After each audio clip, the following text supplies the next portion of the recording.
Hello and good morning. It's Phil Thatch and I am here at one of the trailheads in the South Cumberland State Park. This is the trail that takes you to Foster Falls. Really short trail, kind of steep in some areas. And there's a boardwalk, and the boardwalk has snow on it this morning, which is interesting. According to my car, it's 33 degrees Fahrenheit, which is probably somewhere between 0 and 1 Celsius. And today I brought the Canon R6 Mark II, and I have the adapted EF 17-40, and I have the RF 24-105. Both of those are f4s. And I brought the super cheap telephoto. I brought the 100-400, which is I think a 5.6 to f8. So I should be able to handle anything. And I may try to do some focus bracketing. I'm not exactly sure. But first I'm going to show you what the falls looks like from the overlook, which I'm almost to, and I started this video clip basically at the parking lot. I'm here at the overlook now, and as you can see, Foster Falls is definitely rocking and rolling. This is the third time I've been here. I haven't been here in a couple of years, and we got some rain just very recently. So that's definitely the hardest I've ever seen it flow. And a lot of times I take a picture from up here, but right now the light's kind of flat. It's not too far past sunrise. I'm gonna get down to the bottom, try to get some shots from down there. From the overlook to where you start going down the hill, or the cliff I guess, is just a cleared area where there's some power lines going through. And then you get here and you start going pretty much straight down the side of this wall. There's stairs in the early parts of it, but later on it's just kind of a rocky scramble. But it's not too bad, but it's bad enough to where I'm going to put this camera up. I made it down to the side of the mountain, and now I'm crossing the little creek, which you would think I would know the name of, but when I do research I'll know the name and I'll put it on the screen now. But I'm crossing the creek, heading over to what my buddy Ron calls the plunge pool, and this thing is rocking and rolling. Holy cow, this is awesome. Oh, I should show you that. There it is. This place is cool. Okay, I've come down here by the, there's the plunge pool over there, and then it forms into the stream that runs on down, and I'm almost kind of too close to the edge. But what's really cool about this shot, the waterfall is actually blocked by a couple of trees, but you can still see it in the background enough to know what's going on. But what's really interesting about this place is these trees that have this massive root system that's above the ground. Really beautiful. And I've got the 24-105 on, shooting at 24 millimeters. And I'm doing a focus bracket, and I've got the camera set up. I did some experimenting at home, and I set the because you can do from 2 to 999 shots when you do these focus brackets, and it'll stack all those images in camera for you. But I've found that you don't need all that many, but you do need some. And so I've set the focus increment, I've got it set at 1. So it moves the minimum amount between frames. And I shot at f11 for 1 second, ISO 100, and I think I told it could do up to 50 shots. You set your focus point on whatever the nearest thing is, which is about 4 feet or less from the lens. And if you set your number of pictures to take high enough, it'll keep shooting until it gets to infinity, and then it'll make that its last shot. Well, even at focus increment 1, to go from 4 feet to infinity only took 7 shots. And then it combined them together, and they look pretty cool. This first shot is the focus bracket. The camera was able to stack all of the images, and I don't see any bad places in the focus stack. So pretty thrilled about that. And I thought this one looked best cropped to 16:7. There was some foreground stuff below, and and some stuff up high that didn't look good in the shot. So I just cropped all that out and made it a 16:7. And I don't even mind that the tree is right in the front of the waterfall.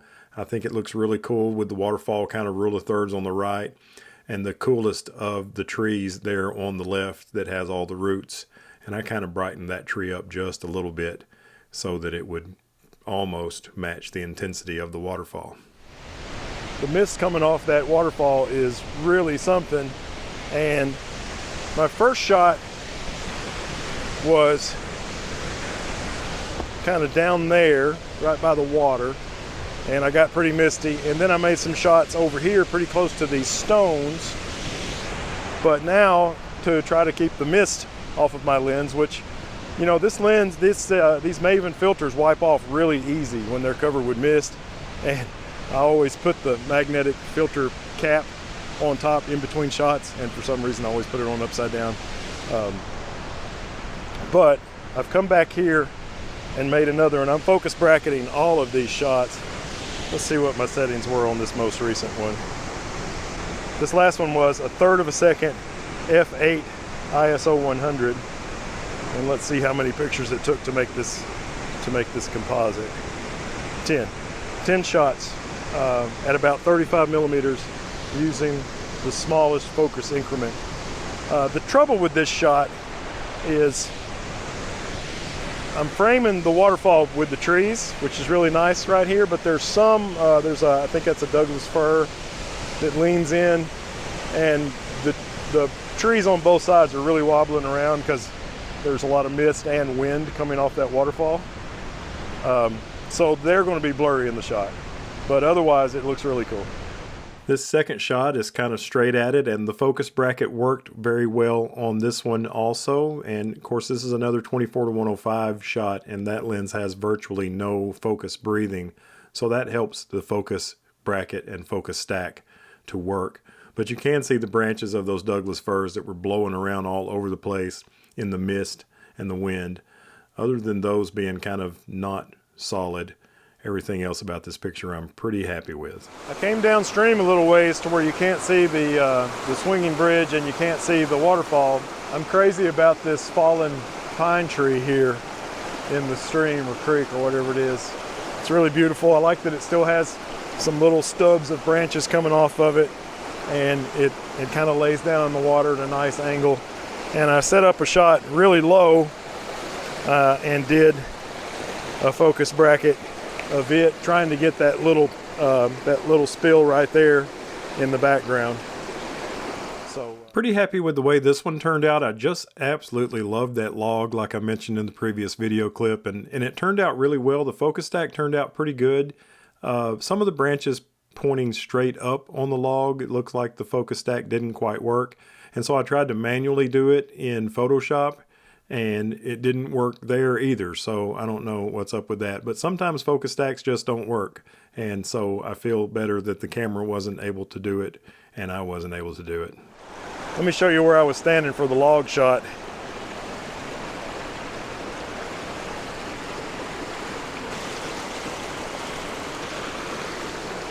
These boots, I've had them a couple of years. They're made by Dunlop. They actually say Dunlop in the tread on the bottom. And they're dynamite. They don't leak at all. The rubber boots I had before these, or wellies as some people call them, they leaked after about 2 months of use. But these, they stay in the back of my car, in the trunk of the car all the time. And anytime I need rubber boots, I just put them on, and they're great. I came back away from the waterfall a pretty good ways to where I was not in the mist, and I switched and I put the EF 17-40 lens on, adapted. Still using the Maven. Holy cow, I got the lens cap right side up this time. Still using the Maven circular polarizer, but I'm not polarizing these shots all the way, just to knock a little bit of the glare off.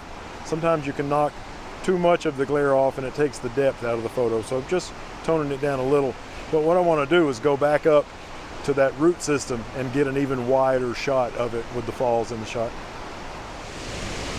Okay, I've been here for a while, and I worked a lot with the 24-105, and I was making shots that I liked, but this one, I've got the 17 on, I'm down super low, and I just had to put the camera in this precarious position. And the reason why is because I want those two trees right there to frame the waterfall as close to perfect as possible. Okay, so I've been working on getting this shot framed up for a while. I'm going with 1/4 of a second f11 ISO 100. Let's wipe off the filter, make sure there's no water on there. Well, I'm pretty sure I got something pretty cool here, and so I'm making lots of different versions of it, just trying to make sure that I have at least one that doesn't have any moisture on the lens, and I'm changing my composition from straight at it to maybe a little left and a little bit right, and getting all those versions, because it's hard to tell. You know, I got on reading glasses and I'm looking at the screen on the back of the camera, which is covered in mist, so it's hard to tell if I've got the shot or not. So I'm making lots of them, so hopefully at least one of those I will have the shot. So this 17mm ultra wide shot was definitely my favorite composition of the day. I had the camera just about right down on top of that crazy root system, just a few inches away from it. And so you would think that this would absolutely need a focus bracket and focus stack, and I did shoot it that way, but the stitch just did not work. So I went through all of the raw files and I picked the one that I thought looked the best in terms of being in focus from front to back. And this is just a single image, no focus stack. But I just love this composition, and I love that area. And I hope you like this photograph too, because man, I worked on it for quite some time in that cold, misty weather. The first time I came here a little over 2 years ago, the waterfall was flowing pretty good, but nothing like this. And I was able to scamper around the side here and get a side angle shot, which I really like, shooting these waterfalls from the side to where they're coming out like this instead of coming out like this. And there's a second waterfall. There's a small stream. I don't know if I can even get in the shot, but there's a second waterfall coming down the mountain here. And that day it was just a trickle, and it's still nothing compared to this one, compared to Foster Falls, but it's notable. I really wish I could get around there and get a shot going across the plunge pool of both waterfalls, but two problems. I can't get over there because the water's too deep, and over there would be so much mist, I don't think I could get a shot off before the lens got watered up. So with that, I'm going to call it, but I'll put a link to that video. I used the XT3 that day when I scampered over there and made some shots a little more than 2 years ago. I'll put a link to that video, or on the end screen I'll put that video as one of the videos. But I think I'm going to call it. I'm getting pretty cold, and going to climb back up this hill, go across this bridge first, and head home. I might even go downtown and meet Sweet Heather for lunch. So I appreciate you tuning in and following along. I hope you enjoyed today's video. If you did, it won't take but a second to reach down there and click on that little thumbs up button. And that'll help this video out. Maybe some other folks will see it. And if you want to see some more stuff like this, I don't do waterfalls that much, but I try to do them from time to time. I'm mostly wildlife and birds and sports, but I like to do landscape photography too. So if you want to see some more stuff like this and all those other things that I mentioned, even some street photography from time to time, subscribe and hit the bell. And I really appreciate you tuning in to today's video, and hopefully I'll see you again in another one. Thanks a bunch. Bye-bye from Foster Falls State Natural Area in Tennessee.